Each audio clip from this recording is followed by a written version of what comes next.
আমার ওয়াইফ এটাও বলছে আমি নাকি তার ভাই লাগে। এর চেয়ে কষ্টদায়ক এই দুনিয়াতে কিছু নাই ভাই। আপনার বউ আপনার ভাই বানায় দিল? হ্যাঁ।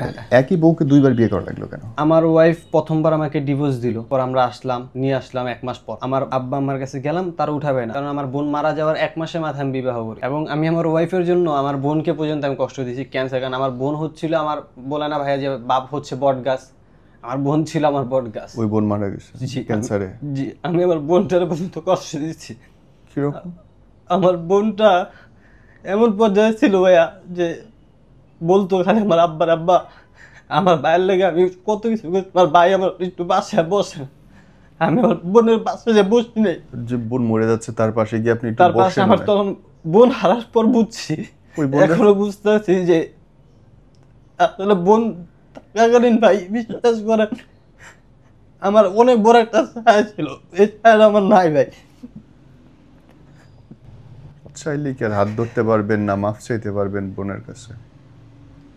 পরে আমাকে ডিভোর্স পাঠাইলো। আমার ওয়াইফ আমি চিনি ভাইয়া, খুব সহজ সরল মানুষ, ওরে যেভাবে মানুষ গড়ে তুলবে ওইভাবেই ঘুরবে। ও তো আর ভাইয়া আপনার কাজী অফিসে একা একা যাবেও না, এটা কখনোই সম্ভব না। এটা ওই পরিবার থেকেই হয়তো বা প্রথমবার করছে। এই দ্বিতীয়বার হচ্ছে এবার ভাই আমার দোষ ছিল কিছুটা, যেমন হচ্ছে আমি স্বীকারই করি অফিসের এক বসকে আমি হচ্ছে আপনাকে ধরেন একটা সিরাপের মতো এই জিনিসটা আমি তাকে হেল্প করতাম, আমি কোনো বিজনেসের মধ্যে না। এইখানেও কারণ আছে ভাই, আমি আমার কোনো ব্যাড রেকর্ড নাই। এইখানে যাওয়ার উদ্দেশ্য আমি দেখতেছি ভাই আমার সংসার চলে না, আমার ওয়াইফ 2টা বিলাই পার, আমার ওয়াইফ 2টা বিলাই পেলে ভাই আমি মাছ খাই গোস খাই ডাজেন্ট ম্যাটার, আমার বিলাইকে মাছ খাওয়াইতে হবে। এইটা তো একটা ভাই, আমি তো একজন পুরুষ মানুষ ভাই, আমার বাপ দাদার কোনো টাকা পয়সা এত না, আমরা দিন আনি ভাই দিন খাই। তখন আপনার মাসিক ইনকাম কত?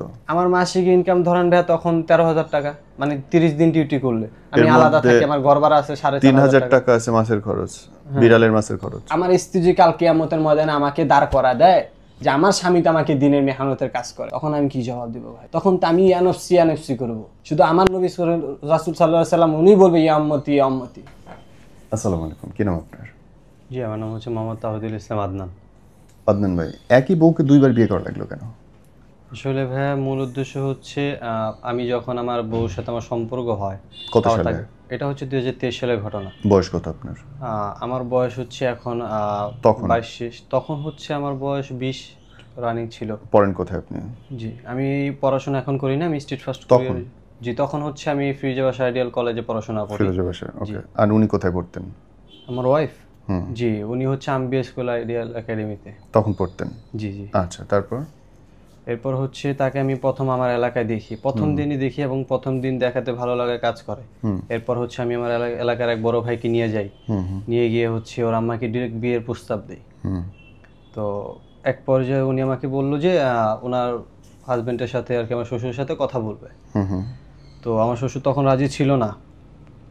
পরে ওনার সাথে আমার সাথে প্রায় 3-4 মাস উনি আমাকে সন্তান হিসেবেই স্নেহ করতো, এভাবে একটা সম্পর্ক হয়ে যায়, ভালো একটা সম্পর্ক। তো এরপর হঠাৎ আমার স্ত্রী আর কি আমার ওয়াইফ, তো ও আমাকে নক দিল। তো পরে আস্তে আস্তে কথা বাড়তে আমাদের হচ্ছে 1 বছরের রিলেশন। তো একটা পর্যায়ে ওর আম্মার সাথে আমার সাথে মুখ কালাকালি হয় যে কোনো একটা ইস্যু নিয়ে। কি ইস্যু নিয়ে? আমি হচ্ছে খারাপ এরকম একটা মন্তব্য করে। কি নিয়ে খারাপ? কেন খারাপ বলে ওর মা? তো মানে আমার হচ্ছে আড্ডা বাড্ডা খারাপ এরকম বুঝেইছে আর কি, মানে বাজে ছেলেদের সাথে মিশতেন আপনি?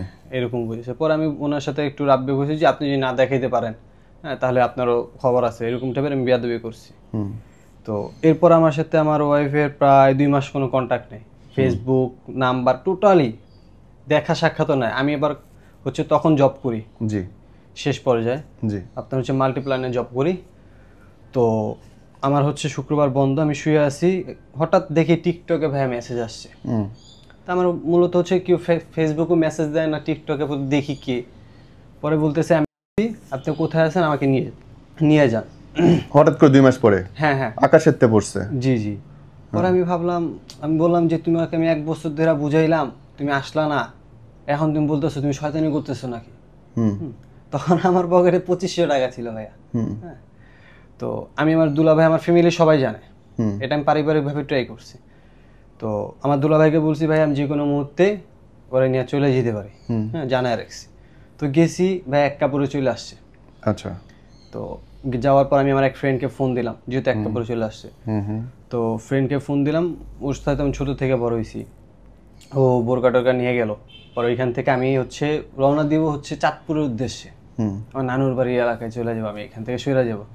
আমার দুলাভাই ফোন দিল, সবাই জানাজানি হয়ে গেছে, আমার শ্বশুর, আমার শ্বশুর হয়ে গেল, শাশুড়ি গেছে সম্ভবত, যায় আমার আব্বা আমার জিজ্ঞাসা করছে। তো পরে 11টার দিকে আমি হচ্ছে আপনার আমাদের কেরানীগঞ্জ, ওইখানে আমরা হচ্ছে আপনার কাজী অফিসে গিয়ে বিবাহ করি। তো ওই দিনকেও আমার স্ত্রী আমার সাথে ছিল না, হ্যাঁ, যেহেতু ইসলামিকভাবে আমরা এখনও কিছু না, শুধু কাজই দিয়ে। তারপরের দিন আমরা হচ্ছে একটা মাদ্রাসায় গিয়ে ইমামের দ্বারা হচ্ছে আমরা আবার বিবাহবদ্ধ করি। এরপর ভাই খুব তখন কে করেছেন, কাগজ করেছেন? জি জি জি জি, সবকিছু হয়েছে। কাবিন কত? কাবিন হচ্ছে ভাইয়া 1,00,000 টাকা, 50,000 টাকা ওষুধ। 50,000 টাকা দিছিলেন তাকে আপনি? না না, আমি তার থেকে হচ্ছে বিয়ার দিনই 3 বছরের জন্য সময় নিচ্ছি, যেহেতু ভাই আমি তখন হচ্ছে মাত্র 10,000 টাকা স্যালারি কাজ করি। জি। মাত্র হচ্ছে 2 থেকে 3 মাস হয়েছে কাজে জয়েন করছি। মানে 1 টাকাও আপনি তখনও কাবিন দেন নাই? না না না, আমি তার কাছ থেকে সময় নিচ্ছিলাম 3 বছরের। জি। তো এরপর হচ্ছে আপনার ওইখানে আপনার জবটা করতেছিলাম, খুব ভালোভাবে যেতেছিল, আমার শ্বশুর শাশুড়ি আসতেছিল, মানে একটা ভালো একটা সম্পর্ক ছিল। তো আমার শাশুড়ি একটা সময় দেখা গেছে যে দাওয়াত দিতে আসছে, হ্যাঁ। তো দাওয়াত দিতে এসে আর কি আমার আম্মাকে এমনভাবে বুঝিয়েছে যে ওনার বোন আর কি, আমার খালা শাশুড়ি নাকি বলছে যে মেয়ে কি 10 জন এসে নিয়ে গেছে, যে 10 জনকে দাওয়াত দিব। এই কথাটা যে আমার আম্মা একটু খারাপ লাগছে, যে আমি তো আর আপনাকে বলি নাই যে আপনি আমাকে দাওয়াত দেন, হ্যাঁ, তো আপনি আমাকে এই কথাটা বলবেন, তাহলে সেখানে তো সে একটা, তারও তো একটা প্র্যাকটিস আছে, মানুষ মানুষ কাজ করছে। তো ওই রেশারেশিতে দেখা গেছে দুইটা পরিবার একটু দূরত্ব হয়ে গেছে ভাইয়া। আচ্ছা। তো আমার ওয়াইফ প্রথমবার আমাকে ডিভোর্স দিল, এরপর আমরা নিয়ে আসলাম 1 মাস পর। তো আমার আব্বা আমার কাছে গেলাম, তার উঠাবে না, কারণ আমার বোন মারা যাওয়ার 1 মাসের মাথায় আমি বিবাহ করি। এবং আমি আমার ওয়াইফের জন্য আমার বোনকে পর্যন্ত আমি কষ্ট দিয়েছি, ক্যান্সার। কারণ আমার বোন হচ্ছিল, আমার বলে না ভাইয়া যে বাপ হচ্ছে বট গাছ, আমার বোন ছিল আমার বট গাছ। ওই বোন মারা গেছে? জি, ক্যান্সারে? জি, আমি আমার বোনটার পর্যন্ত কষ্ট দিচ্ছি। কিরকম?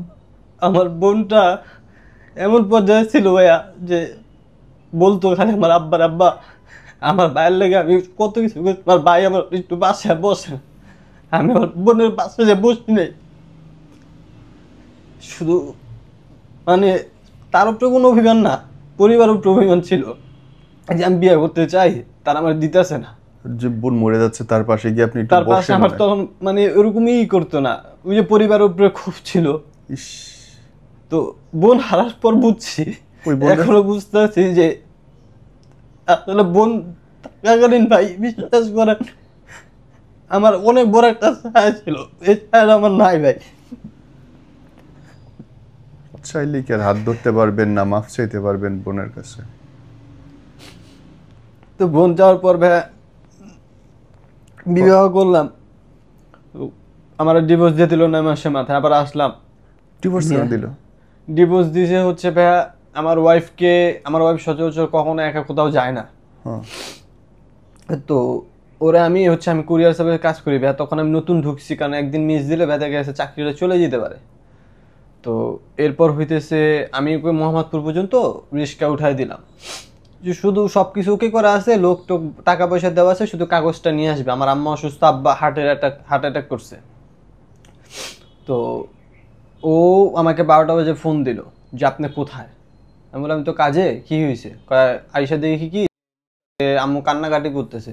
আমাকে এত বড় হাসপাতাল, মানুষ ফোনে পায় না, তুমি যাই দেখতেছো কান্নাকাটি করতেছে, কি হয়েছে?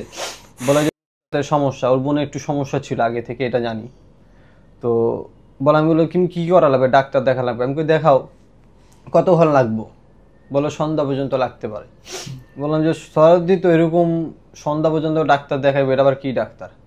আচ্ছা ঠিক আছে যাই করো, বাসাতে আম্মু অসুস্থ, আব্বু অসুস্থ, রান্নাবাড়ি কিন্তু নাই, তুমি তাড়াতাড়ি চলে আইসো। আচ্ছা ঠিক আছে, আমি ফোন দিম না আপনারে বইলা কাইটা দিস।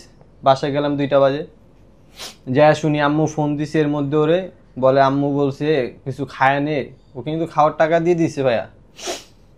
পরে বলে যে বৃষ্টি হইতেছে, বাসায় যা জামা কাপড় চেঞ্জ করে নে, এরকম 2-3 বার বলছে। পরে আমি 2টা বাজে যে ফোন দিলাম, কত কি তুমি আসতেছো না, আম্মু অসুস্থ, রান্না বাড়ি নেই, না খাওয়া, তাই তুমি কেমনে গেলে, তোমার আমি না করলাম। পরে হঠাৎ করে ভাইয়া ফোন কাইটা দিল। পরে আমি আবার 4টা বাজে ফোন দিলাম যে কি হলো, তুমি এখন আসতেছো না কেন? কয় আপনার আম্মা অসুস্থ হলো, আপনার আম্মার অসুস্থ হলো, অসুস্থ, আমার কি অসুস্থ হলো? অসুস্থ না। তাস করে এরকম একটা কথা বলে ফেললো। পরে আমার কথা হচ্ছে ভাই তুমি আমার পরিবারে থাইকা তুমি আমার পরিবারে দেখা তুমি দেখতেছো তোমার বোনের তো একজন সেবা করার লোক আছে, আমার মার সেবা করার কি আছে, ঘরে তো কোনো মহিলা মানুষ নাই। পরে বলছি যে তুই আইলে আয়, না আইলে নাই, আমার মার কাগজগুলা পাঠা। এই পরিপ্রেক্ষিতে সে আর আসলো না, সে তার ফ্রেন্ডকে দিয়ে আমার বাসায় কাগজ পাঠাইলো। তো এরপর হইতেছে ভাইয়া আমি তারপরের দিন আবার যাই, গিয়ে অনেক রিকোয়েস্ট করি, অনেক কথাই হয় ওইখানে, তার আম্মারাও বলে। তো এই দুই এক কথার কারণে তার সাভার পাঠা দিল। পাঠা দিয়ে আমি সাভারও প্রায় অনেক দিন গেছি, দিনের পর দিন ভাইয়া তার মার পা ধরেছিলাম প্রথমবার। হ্যাঁ, আমার পা পর্যন্ত সরাও দিছে, এরকম ঘটনা হয়েছে। তো উনি মা সমতুল্য, যেহেতু শাশুড়ি মা মাই, তো আমি এগুলো মনে নিই। পরে আমাকে ডিভোর্স পাঠাইলো। আমার ওয়াইফকে আমি চিনি ভাইয়া, খুব সহজ সরল মানুষ, আর ওরে যেভাবে মানুষ গড়ে তুলবে ওইভাবেই ঘুরবে। তো ও তো আর ভাইয়া আপনার কাজী অফিসে একা একা যাবেও না, এটা কখনোই সম্ভব না। এটা ওই পরিবার থেকেই হয়তো বা প্রথমবার করছে। এই দ্বিতীয়বার হচ্ছে আমি এইবার ভাই আমার দোষ ছিল কিছুটা, যেমন হচ্ছে আমি স্বীকারই করি আমার অফিসের এক বসকে আমি হচ্ছে আপনাকে ধরেন একটা সিরাপের মতো এই জিনিসটা আমি তাকে হেল্প করতাম। জি, তো আমি কোনো বিজনেসের মধ্যে না। তো এইখানেও কারণ আছে ভাই, আমি আমার কোনো ব্যাড রেকর্ড নাই, আমি হচ্ছে ক্রিকেটার ছিলাম, ক্রিকেট খেলতাম। তো এইখানে যাওয়ার উদ্দেশ্য যে আমি দেখতেছি ভাই আমার সংসার চলে না, আমার ওয়াইফ দুইটা বিলাই পালে, ভাই আমি মাছ খাই গোস খাই ডাজেন্ট ম্যাটার, আমার বিলাইকে মাছ খাওয়াইতে হবে। এইটা তো একটা ভাই, আমি তো একজন পুরুষ মানুষ ভাই, আমার বাপ দাদার কোনো টাকা পয়সা এত না, আমরা দিন আনি ভাই দিন খাই। তখন আপনার মাসিক ইনকাম কত?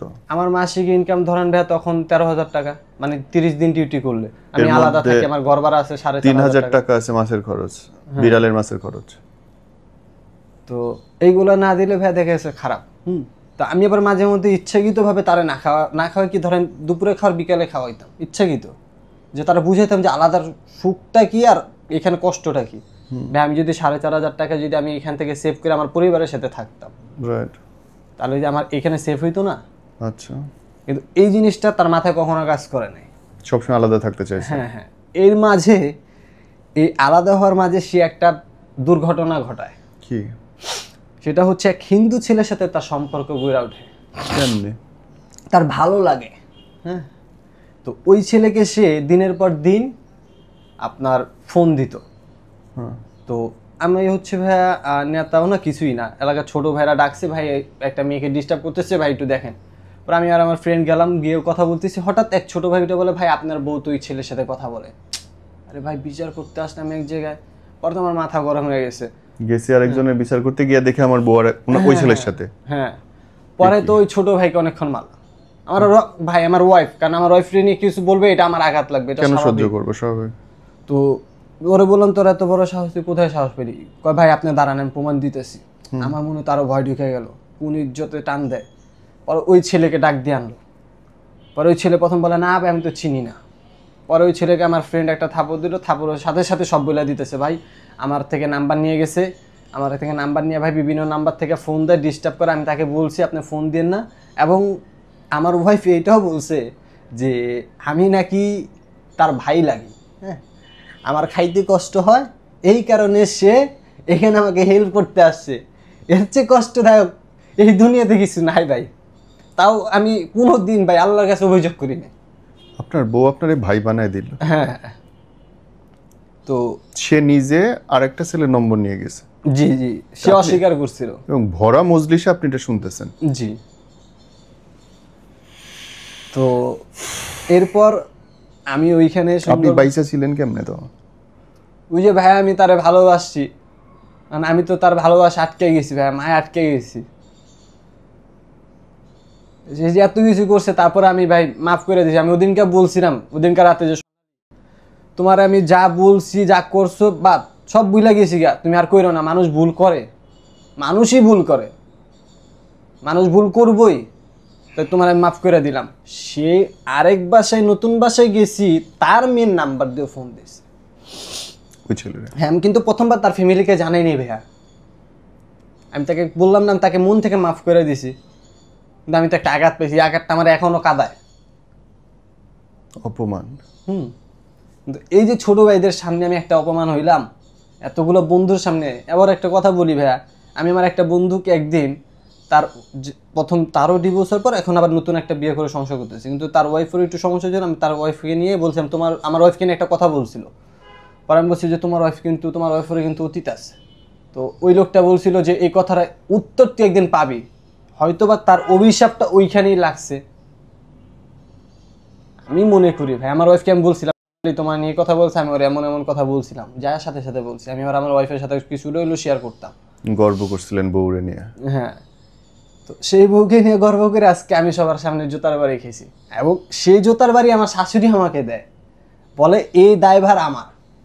তার মেয়ে তার কাছে থাকা অবস্থায় এরকম করে নাই, হ্যাঁ, আমার কাছে আইসা কেন করল? বিশ্বাস করাটা অপরাধ ভাই, এই দুনিয়ায় বিশ্বাসের কোনো দাম নাই। আপনি বিশ্বাস করছেন তো হেরে গেছেন, আমি এখন মনে করি। তো এরপরও তাকে আমি ওদিনকে প্রথমবার মাফ করে দিছি, তো দ্বিতীয়বার ওই ছেলে আমাকে নক দেয়, ভাই আপনার ওয়াইফ আমাকে বিরক্ত করতেছে। আবার ওই ছেলে নিজে নক দিছে? হ্যাঁ হ্যাঁ হ্যাঁ। ও মাই গড। আমার কাছে আছে ভাই, আমি স্ক্রিন থেকে দেখাবো, এখনো আমার কাছে ওই মেসেজগুলো আছে। তো আমি ওইখানে ওর বোনকে মেসেজ ফোন দিলাম, ওর বোনকে, আবার আমার বোন মারা যাওয়ার পর আমি বোন ডাকছিলাম, এখনো তাকে আমি বড় বোন হিসেবেই প্রাধান্য, সম্পর্ক থাক না থাক। তো বললাম, আপু আপনি ওর আম্মাকে বললেন না বিষয়টা, আপনি একটু আসেন আমার বাসায়, কিছু কথা আছে বা এই বিষয় ঘটনা কি করা যায়, দিনের পর দিন এভাবে হইতেছে, এভাবে তো মানুষ চলা যায় না। তো আসলো, আইসা বললো ভাই আমি ওরা নিয়েছি, আমার নিয়ত ছিল না দেওয়ার, তো নিয়ে গেছে। আমার বোন কি করলো, আবার ওর আম্মাকে বইলা দিল। ওর আম্মা যে একটা, ভাই আমার মেয়ে অন্যায় করছে, হ্যাঁ, শাস্তি দিবে, গাইড করবে, মানে আমি বকছি, মারছে, ভাই এগুলো শোনাইতেছে আমাকে। পরে আমি বললাম, দেখেন আমার স্ত্রীকে আপনি গায়ে হাত তুলবেন না, আপনি গায়ে হাত তুলে এটা আরো খারাপ দিকে যাবে, তার মাইন্ডসেট চেঞ্জ হয়ে যাবে, আপনি তাকে বুঝান। হ্যাঁ, আমার বেশি কিছু বুঝান লাগবে না, আপনি তাকে বলেন যে তাকে অন্যটা মাথায় যেন সবসময় থাকে। আমি আমার ওয়াইফের একটা জিনিস সবচেয়ে বেশি আঘাত পাইছি, তার আমি একদিনও তার মাথা উন্না দিতে পারিনি, সে উন্না দিবে ভাই এইভাবে, আমি তো এভাবে চাই না। বিয়ের আগে এটা বলেন নাই? বিয়ার আগে ভাইয়া যে রূপ দেখছি, বিয়ার পর আমি তার উল্টাটা দেখছি। আপনি যে ইসলামী পছন্দ করেন, ইসলামের বেশভূষা, এটা আপনি বলেন নাই বিয়ের আগে যে আমি এভাবে চাই? ভাইয়া ইসলামের বেশভূষা বলতে আমি এক চিল্লার সাথী। আমি মাঝে মধ্যে যখন আমার বিয়া হয় না তখন আমি নামাজ পড়ি, বিয়া হইলো তারপরও নামাজ পড়ছিলাম, মাঝখানে শয়তানে ধরছে, আবার নামাজ ছেড়ে দিয়েছি। কিন্তু এইবার হচ্ছে আমি সুন্নত তরিকা চলে আসছি। হ্যাঁ, তো আল্লাহ তাআলার পদে থাকলে ভাই, আমি এর আগের বার যখন ডিভোর্স দেয় ভাই, আমি ছবি দেখাবো, আমার চেহারা মহারা পুরো ভেঙে গেছিল, এবং আমার একটা ছবি দেখাবো কিছুদিন আগে, এই মাসে 1 মাসের মধ্যে আমি এখন 3 দিন ধরে ঘুমাইতে পারি। আমি সেটা বলছি না, আমি বলছি যে আপনি যখন বউকে প্রথমেই বিয়ে করেন, হ্যাঁ, আমি কেমন বউ চাই তা তো আমি জানি। সো আপনি নিশ্চয়ই বলে নিছিলেন যে আমি এরকম করে তোমাকে দেখতে চাই, এরকম হিসাবে থাকবে। আমি বিয়ের আগে থেকে পর্দা করানোর জন্য চেষ্টা করছি। বিয়ের আগে কি সে পর্দা করতো? পর্দা করতে বলতে আমি চেষ্টা করছি তাকে পর্দায় চলার জন্য, দিনের পথে আনার জন্য, তখন আমি ব্যর্থ হয়েছি, তার গরম লাগে। সেটা তো পরেও পারেন নাই তাইলে? হ্যাঁ, পরে তো পারিনি, পরে চেষ্টা করছি। তাহলে তো একই, এটা তো আপনি তারে বদলাইতে পারেন নাই, সে যেমন ছিল তেমনই আছে। জি জি জি। তাহলে তো ভুলটা আপনার থেকে শুরু, যে আমি ভুল মানুষের কাছে চাইছি। কিন্তু এখন ও আমাকে যে পরিমাণ ভালোবাসা ভাই, আমার সাথে থাকা অবস্থা, এবার একটা কথা বলি ভাই, ও যখন আমার কাছে থাকে ওর ফ্যামিলি কাউরে চিনে না, এবং ওর ফ্যামিলির কাছে গেলে আমারে চিনে না ভাই। আমি এটার সমাধানটা আমি আজও পাইলাম না, এটা কিভাবে সম্ভব? তার আম্মা অসুস্থ রমজান মাসে, তাকে আমি ফোন দেওয়ার সাথে সাথে ফোন দিছি, আমি শোনা মাত্র আমার আম্মা ফোন দিছে, তুমি কথা বলো, কথা বলছে ভাই। এরপরে যে জিজ্ঞাসা করবে যে আম্মার কী অবস্থা, ফোন দেই, উনি ফোন দিলে 10টা বাজে 11টা বাজে, থাক কালকে ফোন দিলে। সে কিন্তু দিনের পর দিন অন্য ছেলের সাথে কথা বলতেছে, তখন সে সময় বের করতে পারতেছে, তার কিন্তু আমি ফোন ইউজ করতে দেইনি। সে কথা বলতো, হয় আপনার আমার ফ্রেন্ডের বাসার ওইখানে গিয়ে আরেকটা আমি যে বাসা ভাড়া ছিলাম ওই বাসার ভাড়াটি আবার অন্য বাসা নিছে, ওনাদের বাসায় গিয়ে কথা বলতো। ওই লোক আবার আইসা আমার এবার ডিভোর্স দেওয়ার মানে আমার ওয়াইফ চলে যাওয়ার পর ওই ব্যক্তিগুলোই আইসা বলছে যে আমার ওয়াইফ এই কাজ করছে। দিনের পর সেকেন্ড বার জানলেন কেমন? যে নিয়ে গেল, হ্যাঁ হ্যাঁ হ্যাঁ, নিয়ে যাওয়ার পরে এগুলো যাদের বাসায় গিয়ে কথা বলছে সবাই তো জানাজানি হয়েছে কম বেশি, সবাই পুলিশ নিয়ে এসে নিয়ে গেছে ভাইয়া। এবার কি ডিভোর্স সে দিছেন, আপনি দিছেন? আমি কোনোবারই দিইনি। এবারও সে দিছে? হ্যাঁ এবারও সে দিছে। ভুল করলো সে, অপরাধ করলো সে, দিলেন সে, দিল সে। সেকেন্ড বার একটু ক্লিয়ার করি ভাইয়া। প্রথমত হচ্ছে আমি ওরে ঈদের মার্কেট দিইনি ইচ্ছাকৃতভাবে, তার কারণ আছে। ও আমার থেকে একটা পার্সিয়াল বিড়াল চাইছিল 18 থেকে 20,000 টাকা। 20,000, আমি 17,750 টাকা স্যালারি পেয়েছি। তো 17,000 টাকা দিয়ে ওইটা আমি ওর জন্য ক্রয় করছি যে ঈদের পরে আমি দিব। তো এর মধ্যে আমি ওকে বলছি যে আমি ওকে 28 রমজানে বলছি যে দেখো তোমরা মার্কেট দিতে পারিনি, তাই তুমি 10 তারিখের মধ্যে যাও, তাহলে দেখা গেছে আমি তোমার মার্কেট করে দিতে পারলে তোমার আব্বা আম্মাও জানলো না। তো ভালো, ওর আব্বা ঈদের পরের দিন, ঈদের দিন ওর যে ফ্যামিলির সাথে কথাবার্তা বলছে, ঈদের পরের দিন ফোন দিল যে আমি তো ধানমন্ডি আসছি। ওর আব্বা আবার আগে থেকে ধানমন্ডি থাকতো, ফ্রেন্ডরা আছে ওর আব্বার, তো নিতে আসবো। আচ্ছা আসেন। আমার থেকে কোনো পরামর্শ বা কি আজ আব্বা নিতে আসতে চাইতেছে কি কমো, মানে ঘুরতেও না? হ্যাঁ ঘুরতে হলে তো বলতে পারে যে আসেন। তো বলছে, আমি ওর সাথে সাথে বললাম তুমি কি বললা, তোমার আর আমি এত সুন্দর করে বুঝাইলাম, তা তুমি তোমার আব্বার না করে দাও। পরে রাত্রেবেলা ফোন দিছে, ওর আব্বা কলটা কেটে দিল যে আব্বু তুমি আইসো না, আমি কয়েকদিন পরে আসতেছি। এটা শুনে নেই, এটি করে আব্বা শুনছে? জি জি জি জি, ওকে। শোনার পর সাথে সাথে কাইটা দিছে। তারপর দিন আমি ও আমার ওয়াইফের সাথে 6টা পর্যন্ত আমি হচ্ছে ছবি আর নাটক দেখলাম একসাথে। তো দেখা ফোন দিতেছে, আমি বললাম তুমি কথা বলো। পরে ওর ফ্যামিলি থেকে ফোন দিতেছে, ওর আব্বা ফোন দিতেছে, ওর আব্বা নাকি আমাদের এলাকায় দাঁড়ায় ছিল, তো ওই কথা বলছে। পরে আমি বললাম যে তুমি না করো আসতে প্রথমে, তো না বলছে। ওদের পরিবার থেকে এক একজন এক একভাবে ফোন দিতেছে, মনে করছে কোনো বিপদে পড়ছে। হ্যাঁ হ্যাঁ। পরে আমি বলি যে এত করতেছে, আমি না করলাম, তুমি না করলাতে ফোনটা আমি অফ করে এরোপ্লেন চালু করে আমি ঘুমাই গেছি, আমি ঘুমাও। হ্যাঁ। পরে মনে হয় সম্ভবত ভাই 11টার দিকে দেখি আমার শ্বশুর শাশুড়ি আর ওই যে ওর খালতো বোন বড় আর খালতো বোনের জামাই আসছে। আর আমার ওয়াইফের হচ্ছে ভাইয়া পরিবেশ, একটা ঘরের পরিবেশ পরিচ্ছন্নতা, এই জিনিসটা প্রথম দিন থেকেই নেই। আচ্ছা। তো ঘরে আর কি ঘর পাল্টাইছি তো ভাই ঈদের পরের দিন। হ্যাঁ। তো ঘরে ওরকম কোনো কিছুই করা হয় না। আবার ওই বাসা, অন্য যে বাসা ছিলাম ওই বাসা থেকে সব কিছু আনি নেই, মানে একেবারে জঘন্য। এটা আপনি গেল যে কেউ মেয়ের পরিবার থেকে গেলে ভাববে যে আমার মেয়ে সুখে নেই। তো গেছে আমার শ্বশুরে দেখি ভাইয়া বসছে, বসে আমার হচ্ছে জেঠ হচ্ছে, অনেক কথা বললো আমাকে, বুঝি তো বড় বোন বলতেই পারে। তো আমার শ্বশুর দেখলাম ভাই ঘরের যত জামা কাপড় আছে ব্যাগে ভরতেছে। তা আমি তো তাদের সাথে 1.5টা বছর ধরে আছি, তাদের তো সবকিছুই জানি। তো তখন আমি বললাম শোন, আমার ওয়াইফকে বললাম, আমি তারপর তাদেরকে কিছু বলিনি যে তুমি কতদিনের জন্য যেতেছো। পরে ভাইয়া আমার ওয়াইফ কোনো কথা বললো না, আমার যেটু সে একটা মন্তব্য করলো, যাই হোক ওইটা আমি আর কানে নিই। পরে আমার মনে একটা ডাক দিল যে কোনো কিছু একটা ঘুরতে যেতেছে। পরে আমি হচ্ছে বের হইলাম, বের হয়ে আমার ফ্রেন্ডকে একজনকে ডাক দিলাম। পরে বললাম এমন এমন, তাই তো থাক। হ্যাঁ। পরে আমি বাসায় গেলাম যে যাওয়া যাবে না, ওই যাবে না, আমি ওরে কদিন পর দিয়ে আসবো। পরে আমার শ্বশুর ওইটা বলে যে 999-এ ফোন দে। From nowhere. একেবারে ভাই আমি এই কথা শুনে পুরো আমার মাথা পুরো নষ্ট হয়ে গেছে যে এইখানে কি এমন ঘটছে যে আমার 999-এ ফোন দিতে হবে। আর আমার কথা হচ্ছে আচ্ছা আপনি কারে ফোন দিবেন দেন, এটা কিন্তু সাভার না। আমি তার সাথে রাফ বিহেভ করছি, আমি এটা কিন্তু সাভার না, এটা ক্যানিগঞ্জ আর এটা ওয়াশপুর। আপনি কারে ফোন দিবেন দেন, কারণ আমার বৈধ স্ত্রী, এবং আমি আমার স্ত্রীকে কখনো ভাই গায়ে হাত তুলিনি। 2বার গায়ে হাত তুলছি আমার জানা মতে, শুধু একদিন একটা থাপড় দিয়েছি ওই যে প্রথম ঘটনায়। আর আরেকদিন বেয়াদবি করছে, আমার পরিবারের সাথে থাকুন বলছি, বুঝাইছি, এত আদর যত্ন করে বুঝাইছি, দিনের পর বুঝাইছি সোনালি একসাথে থাকি, সে আমার সাথে বেয়াদবি, ঠিক আছে, নানান ধরনের কথা, আমার সাথে থাকবে না। তখন আমি এক পর্যায়ে যা তারে হচ্ছে একটু আঘাত দিয়েছি। আবার আমি আমার ওয়াইফকে একটা গালি বা একটা কোনো উচ্চস্বরে কথা বলবো ভাইয়া 2 মিনিটের বেশি, আল্লাহ উপরে 2 মিনিটের বেশি যাইতে দিই না। আমার কাছে ভালো লাগে না, অস্থির লাগে যে আমি আমার ওয়াইফকে একটা উচ্চস্বরে কথা বলছি, কষ্ট পেলো কিনা। জি।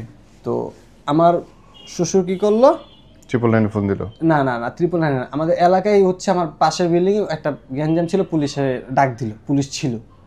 পরে পুলিশকে বললো আমার মেয়েকে যেতে দেয় না। পরে পুলিশ বললো যে দেখেন ও হাজবেন্ড, ওর অধিকার আছে, হ্যাঁ, এখন আপনার মেয়েকে যদি সে জোরপূর্বক না যেতে দেয় তাহলে আপনি একটা অভিযোগ করতে পারেন, হ্যাঁ, আমরা উদ্ধার করতে পারি। যেই কাজ সেই কথা, ওনার পিছে পিছে আমার শ্বশুরেরা গেল সবাই। তো বিকালবেলা আমি আবারও শুয়ে আছি, বুঝাইতেছি আমার ওয়াইফকে, এবং আমার ওয়াইফকে আমি ওই যাওয়ার পর আমি অনেক কথা বলছি আমার ওয়াইফকে, ওর কাজকর্ম নিয়ে ওর আমি বলছি, আবার অনেক খারাপ বিহেভ করছি, মারি নেই ভাই, এমনি মুখ দিয়ে বলছি, অনেক আঘাত দিছি, আমি মানি, এটা আমার অপরাধ। তো এরপর হইতেছে প্রায় 3:30টার সময় কি 4টার সময় দেখি পুলিশ আমার গেট লক করতেছে, গেট খুলে দেখি পুলিশ। তো বললাম, আমারে বলতেছে আপনার ওয়াইফকে, আমি আমার ওয়াইফ শুয়ে আছে, যে পরে ডাক দিল, আচ্ছা আপনারা থাকেন, আমি তো বোঝা শেষ। পরে আমার এলাকার এক বড় ভাইকে ডাক দিলাম, পরে আসলো, পরে আমার ওয়াইফকে জিজ্ঞাসা করলো যে আপনার যাইতে দেয় না? বলে যে না আমাকে যাইতে দেয় না। আর কোনো সমস্যা কি না? বলেন আর কোনো সমস্যা না। তো পুলিশে বললো যে ঠিক আছে, ওর বাবার বাড়িতে যাচ্ছে, তো কিছুদিনের জন্য যাচ্ছে, আপনারা 10-15 দিন পর যোগাযোগ করেন, আর যদি না আসতে চায় এটা তো আমাদের কিছু করার নাই। হ্যাঁ, আর যদি মেয়ে সংসার করতে না চায় তাহলে কিছু করার নেই। তখন আমার ভাই সংসার করবে না করবে এটা তো ওইখানে পুলিশের কথা না, অবশ্যই ওইভাবে তারা সেট আপ করে ওইখানে বলছে যে হয়তো মেয়ে সংসার করতে চায় না, জোর করে রাখছে। তো আমার ওয়াইফকে যে তারা আমার শ্বশুর বাসা থেকে বুঝাবে যে স্বামী এখন নারী চাইলে অনেক পারে অনেক কিছু করতে, আর নারী জিদ করলে ভাই এখন মুখে আসে খারাপ, আপনি বুঝতে পারছেন, আর পুরুষ জিদ করলে হয় বাদশা। হ্যাঁ, তো আমার ওয়াইফকে যে বুঝাবে যে না তুমি ভুল পথে আসো, কিসের ডিভোর্স, তুমি থাকো তোমার বাসায়, তুমি আমাদের বাসায় থাকো 2 মাস, তোমার স্বামী যদি খারাপ কথা থাকে ঠিক আছে, ওরে দেখো পরিবর্তন হয় কিনা, সামনাসামনি কথা বলো, সমস্যার সমাধান করো। তো তারা ইসলাম মানবে, তারা সব মানবে, তারা জান্নাত দুনিয়ায় পাবে, এরকম তাদের কথা। হ্যাঁ, তো ইসলাম তো ভাই এরকম কথা বলে না। ইসলাম বলে যে যদি আপনার সাথে আমার কথায় না মিলে, 2 পরিবারকে মুরব্বি বলা হয়েছে, মুরব্বিদেরকে ডেকে এটাকে সমঝোতা আনা, এরপর যদি না হয় তাহলে হচ্ছে আপনারা মনে করেন আলাদা থাকেন, বিছানা আলাদা। এমন না যে মনে করেন দিনের পর দিন, সর্বোচ্চ 1 থেকে 2 দিন, 2 থেকে 3 দিন। আর আপনার স্বামী স্ত্রীর মহাব্বত হচ্ছে পবিত্র একটা সম্পর্ক, আপনি পারবেন না ভাই 2 ঘন্টাও থাকতে পারবেন না রাগ অভিমান করে থাকতে। হ্যাঁ, তো ইসলামে মানলে অনেক কিছু, তারা ইসলাম মানে, তারা শেয়ার করে, হ্যাঁ, তারা সব মানতে রাজি। আমি বলি যে মানুষের মোবাইল এখন বেচতে যাবে, মানুষ যাবে না। হ্যাঁ, তো আমার স্ত্রীকে, তো আমার স্ত্রী যে কাল কিয়ামতের ময়দানে আমাকে দাঁড় করা দেয় যে আমার স্বামী তো আমাকে দিনের মেহনতের কাজ করে নাই, তখন আমি কি জবাব দিব ভাই? তখন তো আমি ইয়ানফসি করবো। শুধু আমার নবী রাসূল সাল্লাল্লাহু আলাইহি সাল্লাম উনি বলবে ইয়া উম্মতি ইয়া উম্মতি, তাহলে তখন আমি কি জবাব দিব? ওই যে গেল, যাওয়ার পরে ডিভোর্স দিয়ে দিল। হ্যাঁ, কি ডিভোর্স? এদের ধারাটাই ডিভোর্স। কেন?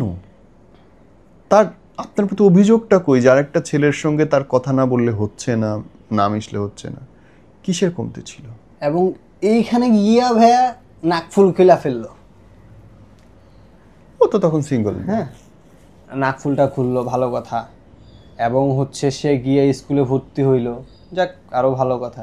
গিয়ে সেই একই আরো ছেলেদের সাথে কথা বলা শুরু, ছেলেদেরকে নক দেয়, আপনার হাসিটা, আপনার দাঁতটা খুব ভালো, হ্যাঁ, আপনারা খুব বাইক লাভার, এইগুলো ভাই আমার কাছে সব রিপোর্ট আছে। বাইক লাভার? হ্যাঁ, সে বাইক লাভার। তো ভাই আমার তো টাকা ছিল না, তাতে আমার জীবনে কেন আসছে, আর আমার কেন ভাই মায়া মহব্বত বাড়াইলাম আমার? এখন আমি তো ভাই মনে করেন আল্লাহর উপরে ভরসা রাখতেছি, শুধু একটাই ভরসা, হাসবুনাল্লাহু ওয়া নি'মাল ওয়াকিল, আমার আল্লাহই আমার জন্য যথেষ্ট। শুধু এই ভরসাটাই ভাই। আমি এখন আল্লাহর পথে 5 ওয়াক্ত নামাজ পড়ার তৌফিক আল্লাহ তাআলা দিতেছে, পড়তেছি যতদিন হায়াত আছে। কিন্তু আগের বারে ভাই যেরকম ডিপ্রেশন ছিলাম, হ্যাঁ, মানে একটা এরকম অশান্তি এরকম অশান্তি নেই, কিন্তু আমার ওই যে ভয় ভাই, যদি আমার কাল কিয়ামতের মধ্যে আমার ওয়াইফ আমার আটকায় দেয়। না, সে তো নিজে ছাড়ছে, আপনি ছাড়েন নাই তো। আমি তো ছাড়ি নাই ভাই। তাইলে আর আপনার দোষ নেই তো? এখানে দুনিয়াবি নিয়মে সে আমাকে ছাড়লো। হ্যাঁ, সে খোলা তালাক নিতে পারে, নিজের উপরে খোলা তালাক নিতে পারে যদি স্বামী অত্যাচারও করে, জুলুমও করে, যদি সে অনুমতি দেয়। না, হ্যাঁ, যদি সে জুলুমও করে তাহলে থাকতে বলা হয়েছে, যে থাকাটা উত্তম, কিন্তু না থাকতে তাওটা তার ইচ্ছা, খোলা তালাক নিতে পারবে। জোর করার নিয়ম নেই ইসলাম। এনিওয়ে ভাই, শেষে যদি আপনার কিছু বলার থাকে। এখন আমার বলার হইতেছে, মানুষ বলতেই ভুল। তো আমি চাই আমার স্ত্রীকে নিয়ে বাকি জীবনটা সুন্দরভাবে কাটাইতে। এখন আসে আপনার স্ত্রী না, ডিভোর্স হয়ে গেছে। তো তারপরে আমি তাকে চাই এবং তাকে আমি চাইই যাব। তো তার জায়গাটা ভাই আমি অন্য কাউরে দিতে পারবো না। আল্লাহ আপনাদের ভালো করুক। আপনি স্ত্রীর জন্য যদি কিছু বলতে চান এই ক্যামেরা বলেন। আমি তাকে এটাই বলবো, আল্লাহ তাআলা যদি আমার সাথে তোমার মিলন আবার একত্রিত কইরা থাকে, কল্যাণকর হয়ে থাকে, অবশ্যই তুমি আবার হইবা, আমিও তোমার হই। আর যদি না হয়ে থাকি কোনো সমস্যা নেই, আমি আল্লাহ তাআলার ফায়সালার উপরে তাওয়াক্কুল রেখে বলতেছি আলহামদুলিল্লাহ, যা হবে। কিন্তু তুমি তোমার ইজ্জতকে বিক্রি করো না। তুমি টিকটক থেকে বের হও, তুমি সোশ্যাল মিডিয়া থেকে বের হও। আজকে 1 মিলিয়ন 2 মিলিয়ন ভিউতে কি করবা? তুমি বাইক লাভার দিতেছো, তুমি বলতেছো জান্নাত আল্লাহ তাআলা দুনিয়ায় দিলে তো আর আখিরাতের জন্য ওয়েট করতো না। তুমি সবই মানো, তাহলে আমল করো না কেন? মানো না কেন? তুমি সব মানতে হইব। আল্লাহরে ভয় করো, কারণ উনি তোমার সৃষ্টি করছে। আর তুমি কাউরে কষ্ট দিয়া, দুনিয়া থেকে তুমি কাউরে কষ্ট দিছো, ওই পরিমাণ কষ্ট তোমাকে আল্লাহ দিব, এরপর তোমার দুনিয়া থেকে নিবে। আমি মানি, কথাটা মানি আমি। হ্যাঁ, তো কাউকে কষ্ট, তুমি 1 বছর ভালো থাকলা, 1 যুগ ভালো থাকলা, এমন পর্যায়ে যা কষ্ট পাইবা তুমি, তোমার চারপাশে শুধু অন্ধকার। যারা তোমাকে আলোর ছায়া দেখাইতেছে তারা কিন্তু আলোর ছায়া না, মরিচিকা। স্ত্রী হচ্ছে স্বামীর সবচেয়ে আপন, আর স্বামীরও আপন হচ্ছে স্ত্রী। তুমি যখন বিয়া করলা, তোমার সবচেয়ে আপন তোমার স্বামী। তুমি আজ হোক কাল হোক, আমি বাঁচি বা মরি, হায়াত মতের কথা বলা যায় না। এমনও হইতে পারে আমি কথা বলতেছি, কথা বলতে মারা যেতে পারে। তুমি মিলাই নিও, তোমার উপরে আমার কোনো রাগ নাই, কোনো অভিযোগ নাই। কিন্তু যারা আমার এই সুন্দর সংসারটাকে এত সুন্দরভাবে নষ্ট করলো, তাদের কোনো ক্ষমা নাই। ভুল হইলে মানুষকে ক্ষমা করা যায়, যেমন আমি ভুল করছিলাম। আমি যদি এটা দিনের পর দিন করে যেতাম, বছরের পর বছর করে যেতাম, তাহলে তুমি আমার ছেড়ে চলে যেতে পারতা। আমি খারাপ মানুষকে ভাই, এখন খুন করলাম আর খুনিকে সাহায্য করলাম একই। কিন্তু আমিও মানি যে আমি তাদেরকে সহযোগিতা করছি, আমি এখান থেকে সরে আসছি, তুমিও জানো ভালো করে। তো যাই হোক, দিন শেষে একটা কথাই বলবো, তোমার জন্য আমার দরজা আজীবন খোলা, কিন্তু নিজেকে হেফাজত রাখো, মৃত্যুরকে ভয় করো। থ্যাংক ইউ ভাইয়া, কিছুই বলার নাই। আল্লাহ আপনার ভালো করুক। আমরা প্রত্যেকে যেন আমাদের নিজেদের হেফাজত করতে পারি। আসসালামু আলাইকুম।